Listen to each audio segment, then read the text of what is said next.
오늘은 다니엘 디포가 쓴 로빈슨 크루소에 관한 얘기를 해보겠습니다. 사실 저는 어린 시절 문고판으로 읽었던 책인데요. 어찌된 게 늘 작가의 자전적 소설이라고 생각했었습니다. 지금 문고판이 아닌 일반인이 보는 책으로 읽어보니까 저의 그런 생각은 잘못되어 있음을 알았습니다. 작가 디포는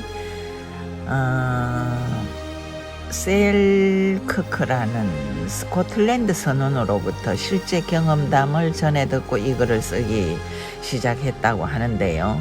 내용이나 배경은 좀 다르게 씀으로써 소설로서의 형식을 고루 갖춘 그런 책입니다. 셀크크는 배를 타고 항해를 하다가 선장과의 불화로 칠레 근방에 있는 태평양의 외딴 무인도에 내려져 4년 반 동안 고생을 하면서 살았다고 합니다. 온갖 우여곡절을 겪긴 했지만 그곳에서 4년 이상을 홀로 살아남았고 우연하게 영국 배에 의해서 구해졌다고 하지요. 인상적인 건 본국으로 돌아온 그는 줄곧 혼자 살았던 섬생활을 회상하며 그때가 정말 좋았다고, 원시적이고 자연적인 상황이었지만 마음의 평온을 얻을 수 있었던 좋은 때였다고 수레하였다고 하죠.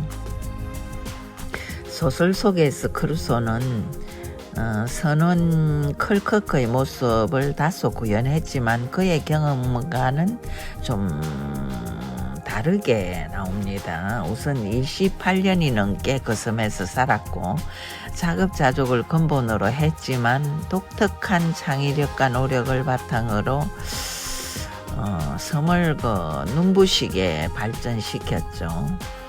크루소는 셀크크라는 모델이 만든 어떤 유형이 아니라 작가 자신의 또 다른 분신으로 그려지는 거죠. 줄거리는 이렇습니다.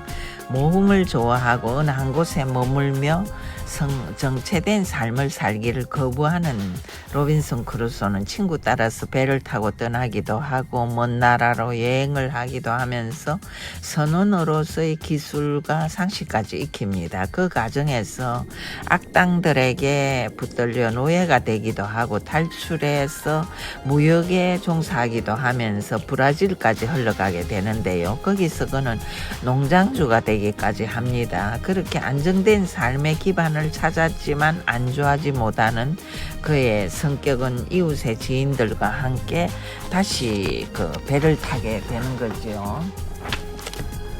그때만 해도 거의 1600년대, 1700년대니까요. 노예제도가 있었죠.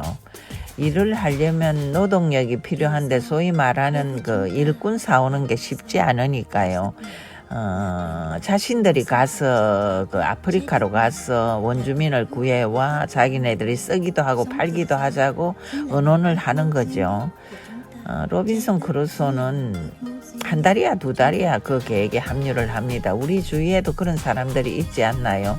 성공 확률이야 낫건 말건 일단 일부터 저지르고 보는 사람, 무조건적인 모험에 목숨을 서슴없이 거는 사람.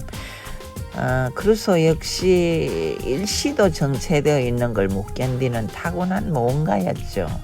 뭔가 끊임없이 일을 벌려야만 하고 어디론가 떠나야 하고 목숨을 거는 위험한 일 따위 서슴없이 해야만 하는 그런 사람. 크루소는 자신의 농장을 딴 사람들에게 맡기고 항해하는 배에 몸을 싣습니다. 그리고 아프리카를 향해 가는 거죠. 1659년 영국의 본가를 떠난 지 8년째가 되는 해였으니 그때 이제 20대 아마 후반의 나이 정도 됐을까요? 필요한 화물을 싣고 육지를 떠난 지 12일째 되던 날 배는 엄청난 폭풍을 만나죠. 우여곡절 끝에 배의 방향을 돌리기 위해 애를 쓰지만 목적지와는 관계없는 전혀 엉뚱한 곳에서 배는 자초되고 말죠. 보트에 옮겨 탄 선장과 일행 그리고 크루소는 그러나 어느 순간 경랑 속으로 떠내려가고 그가 정신을 차렸을 때 함께 탔던 11명은 몽땅 파도 속으로 사라지고 혼자 이름 모를 해안에 당도했음을 깨닫게 되죠.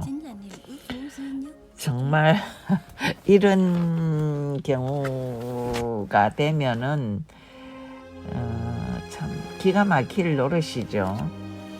그게 이제 이 처음에는 막 울기도 하고 그래서는 막 그러지만은 그래도 이 사람은 타고난 좀 낙천주입니다. 그래서 절망 대신 이제 신에게 기도를 올리고 자신이 살아있음을 감사하고 일단 그 물부터 찾아서 이제 마시고 담배를 입에 털어놓고 허기를 조금이라도 달랜 다음 일단은 이제 잠을 자기 위해 나무 위로 올라가죠. 먼 옛날 우리의 조상들이 타고난 무의가 없는 약한 생명을 지키기 위해 나무 위를 찾아서 잠자리를 만들듯이 말이죠. 가지가 무성한 굵은 나무에 올라간 그는 늘어지게 잠부터 일단 자고 봅니다. 뭐가 어디서 튀어나올지 모르는 섬에서 일단 그는 살기 위한 궁리를 하며 주변을 이제 둘러보기 시작하죠. 천만다행스럽게도 그는 그 바닷가에서 동료들과 타고 왔던 배가 자초되어 있는 걸 발견합니다. 옆쪽이 좀 상하긴 해도 멀쩡한 모습으로 암초에 걸려있는 배의 모습을 발견하자 동료들과 바다 위에 보트를 띄우지 않고 차라리 그대로 있었더라면 살아있을 텐데 하면서 그는 눈물을 흘리죠. 그러나 뭐 그런 생각을 해봤자 도움이 될 건 없다 마음을 고쳐먹고 그는 그 배에 있는 물품들을 해안가로 옮기기 시작합니다. 선실에는 총이며 하약통, 탄환이 든 주머니, 칼, 비스켓, 빵과 쌀, 치즈, 말린 염소, 고기, 또 옷까지 없는 게 없었죠. 심지어 이제 술병이던 개짝도 있었고 성경책도 있었고요.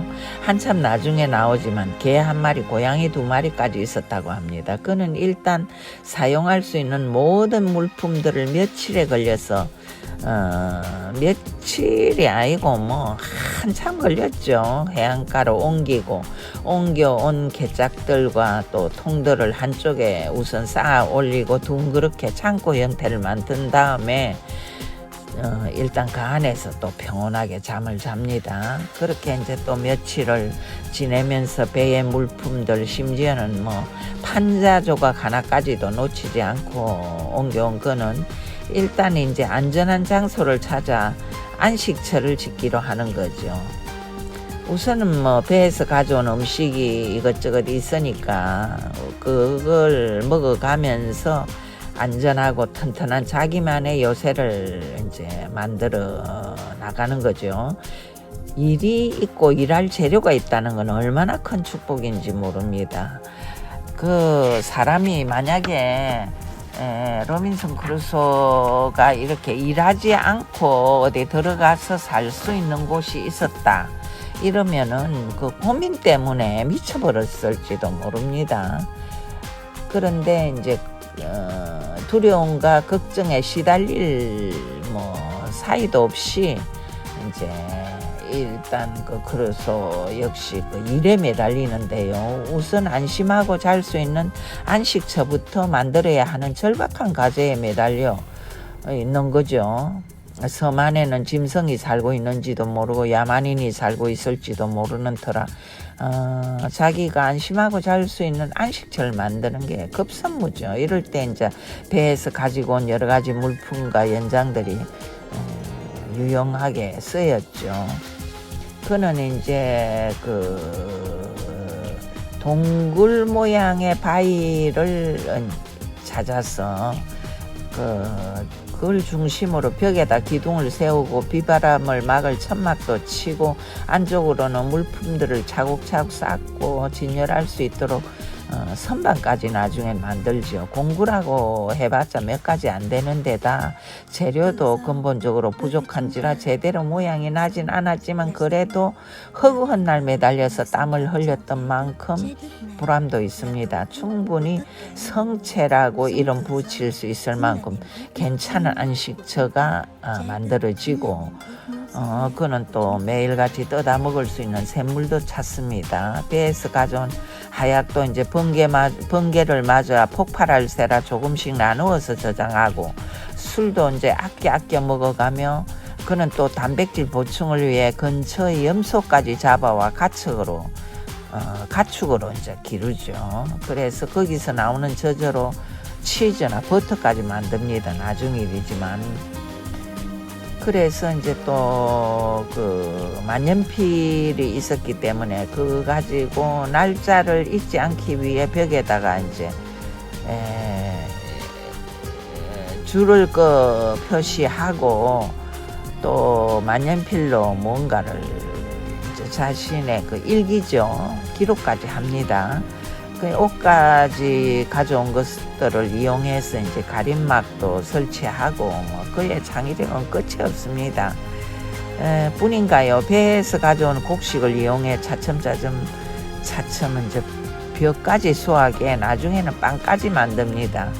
사람의 목소리가 그리운 거는 그 앵무새를 또 훈련시켜서, 앵무새를 어떻게 잡았죠. 그래가지고 훈련을 시켜 말까지 하게 만들고, 개를 데리고 멀리까지 나가 숲을 찾아내고, 또 열매를 수확하기도 합니다. 그래서 이제 그 포도를 수확해가지고 열매를 말려서 이제 식품으로 저장을 하죠. 그릇이 너무도 아쉬웠던 그는 진흙을 이용해 엉터리 도자기를 굽고, 얄궂은 그릇에 물을 부어서 염소고기를 끓여서 먹기도 합니다. 하약이 있으니 불을 피울 수가 있고 물을 끓일 수 있으니 얼마나 다행입니까? 이따금씩 밀려오는 적막감, 고독감, 더도 말고 사람이 딱 한 사람만 더 있었으면 싶지만 없는 사람을 만들 수는 없고, 이렇게 이곳에서 죽을 때까지 살아야 하는 생각에 그는 절망하기도 하죠. 그런데 이제 그때마다 성경을 소리내어 읽으며 스스로를 위로하곤 합니다. 아무도 없는 그곳에서 신의 존재를 의식하며 감사기도를 드리곤 하는 거지요. 인간이란 어떤 환경에 처할지라도 감사할 얘기가 있다는 게 참 신기하지만, 아무튼 이제 그렇게 하면서 그는 그 섬에서 20년 이상을 이제 삽니다.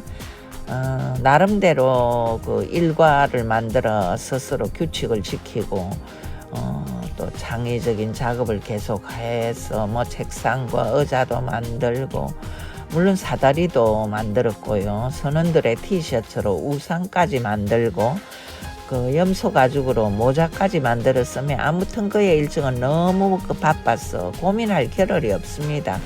물고기를 잡아 말려서 먹기도 하지만, 거북을 잡아 알을 먹고 염소 기름으로 양초까지 만들어 불도 켜고, 문명이라고 할 것까지는 없지만 야만인들이 보면 깜짝 놀랄 만한 그런 생활을 창출해 나가는 거지요.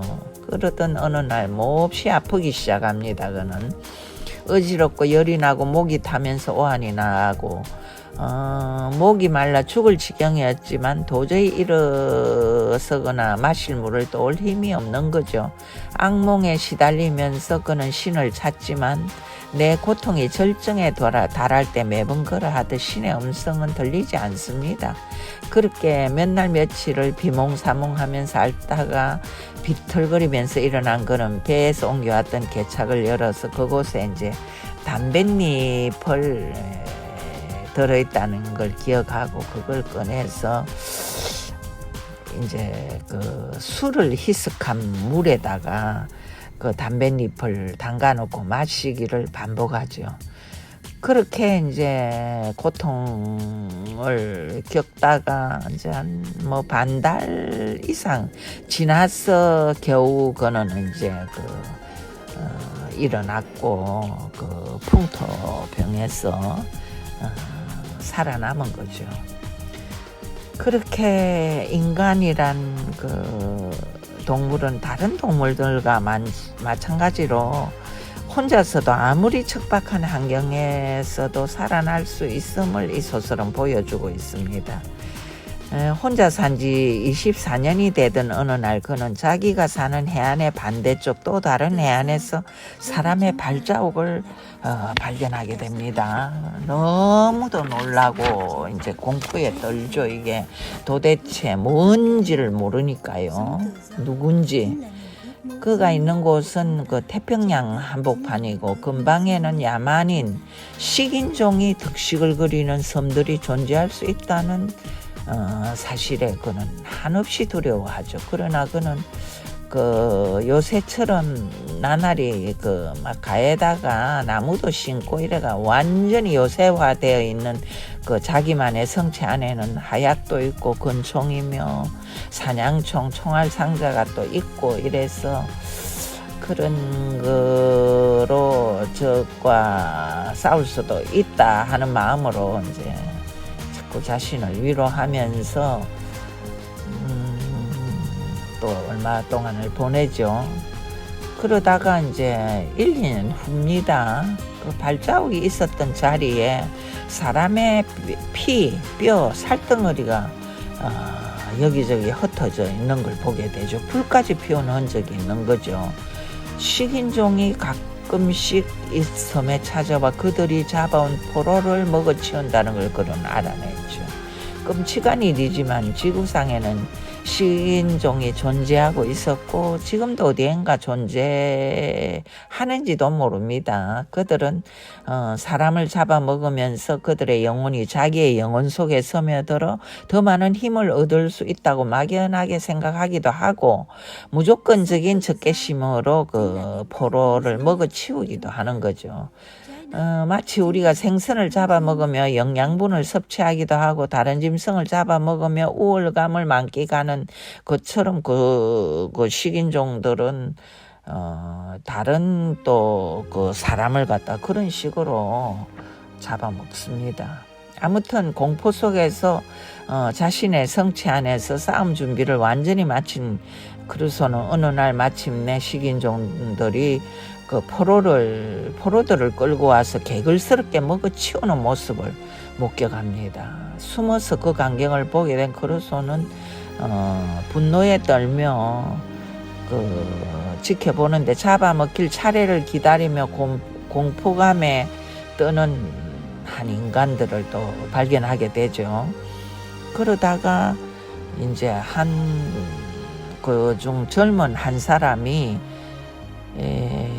그 몽둥이로 자기 앞에서 사람을 쓰러뜨려서 즉시 몸을 가르고 요리를 시작하는 걸 보고 완전히 미쳐가지고 이제 막 갑자기 뛰기 시작합니다. 그래갖고 몇 명이 이제 미칠 듯이 쫓아가고 또 나머지는 한 30명 되는데 그 자리에 남아서 이제 기다리고 뭐 이렇게 되는 거죠. 그래서 이제 이 로빈슨 크루소가 막 따라갑니다. 따라가는데 거기서 사건이 벌어지는 게 아니고 한참을 뛰어서 이제 자기 성체 가까운 곳까지 가서 달아나던 포로가 바다로 뛰어들자 한 놈은 수영이 싫은지 되돌아가고 두 녀석만이 허둥지둥 쫓아가는 것을 본 크루소는 준비해 있던 권총의 그 개머리판으로 한 놈을 갈기고 또 다른 한 놈이 화살을 들자 총으로 쏘아버립니다.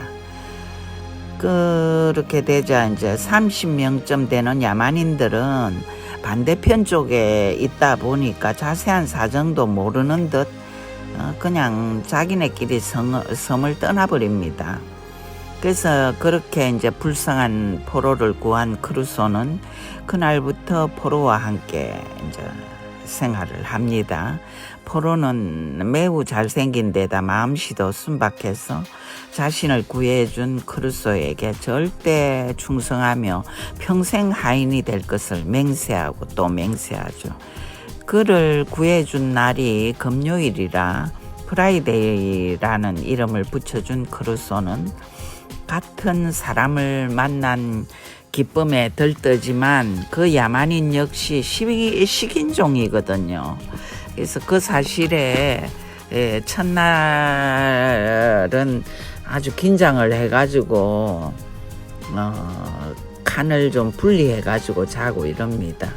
그런데 이제 그 식인종이라고 해서 아무나 잡아먹는 것도 아닐 뿐더러 이 프라이데이는 또 크루소에 대한 절대적 충성심을 가지고 있음을 감지하고 그날부터 이제 교육을 시작하죠.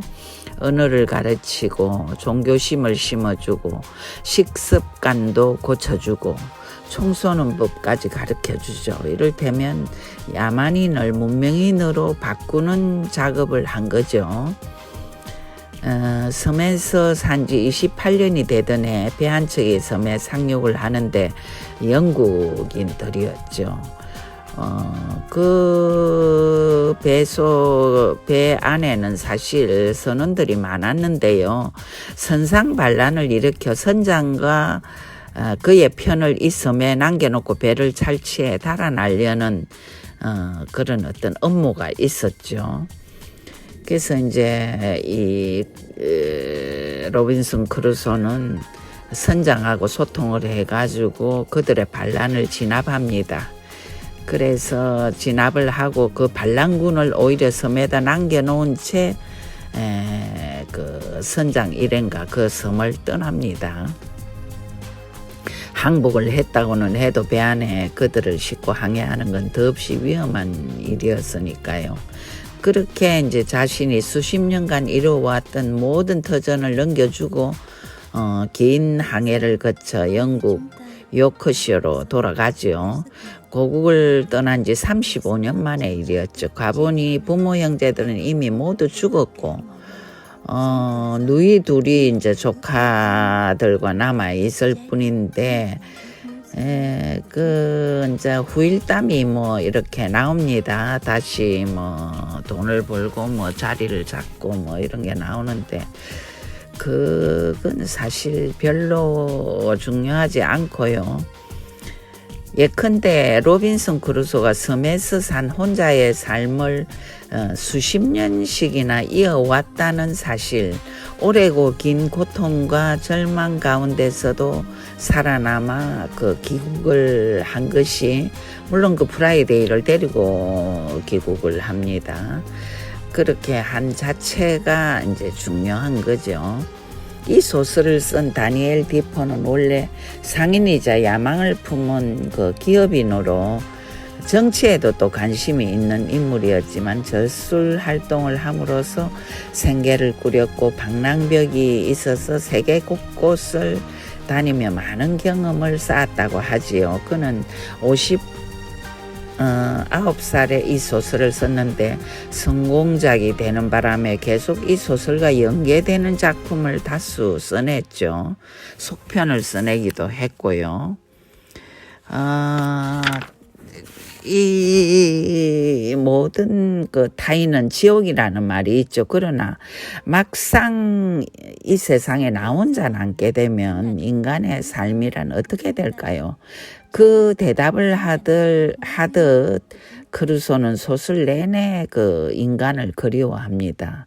딱 한 사람만이라도라고 그는 쉴 새 없이 중얼대죠.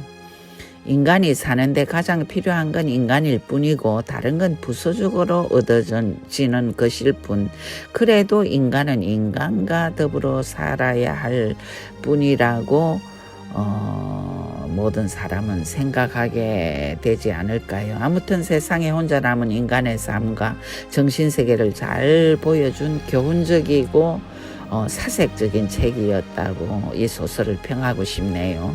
들어주셔서 감사합니다. 또 다른 작품으로 뵙겠습니다.